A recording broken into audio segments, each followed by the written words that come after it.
প্রথমেই রাজশাহী জেলার আম আবাদ ও উৎপাদনের তথ্য। আমের আবাদ হয়েছে আপনার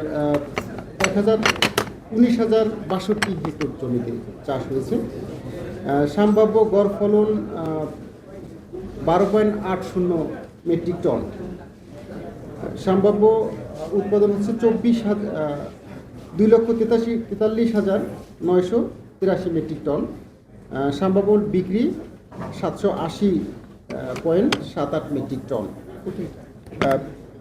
প্রতি টন এবং 780,78,08,000 টাকা মোট, এবং প্রতি কেজি আমের মূল্য ধরা হয়েছে 32 টাকা।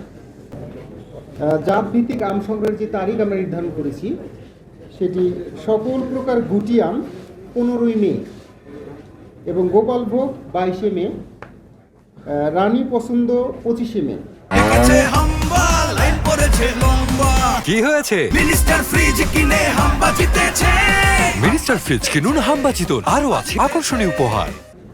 লক্ষণভোগ 25শে মে, হিমসাগর বা ক্ষীর সাফাত এটা 30শে মে,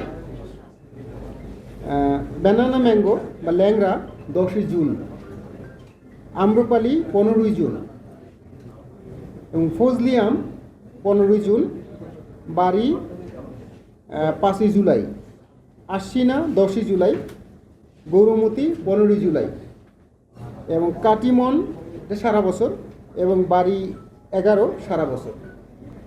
এই ছিল মোটামুটি আমের ক্যালেন্ডার। এবং আমি আরেকটি তথ্য আপনাদের দিচ্ছি। সারা বাংলাদেশে 2,40,000 মেট্রিক টন আম এটা গত বছরে ছিল, এবং উৎপাদন আমাদের দেশের মোট চাহিদা রয়েছে 22 লক্ষ মেট্রিক টন এবং আমাদের উৎপাদন হবে 27 লক্ষ মেট্রিক টন। এক্ষেত্রে আমাদের 5 লক্ষ মেট্রিক টন উদ্বৃত্ত থাকবে, যেটা আমাদের রপ্তানি করার লক্ষ্য রয়েছে। কৃষক রয়েছে তাদের সাথেও কথা বলেছি, কথা বলে এবং একটা যে ডেট ফিক্স করেছি এটা হচ্ছে সঠিক সময় আম আহরণের জন্য, এবং এটি চূড়ান্ত থাকবে।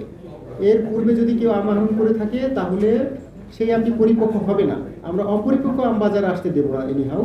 এবং যদি কেউ কার্বাইড দিয়ে আম পাকায় বা কোনো অসৎ উপায় অবলম্বন, সেক্ষেত্রে আমরা কঠোর ব্যবস্থা গ্রহণ করব।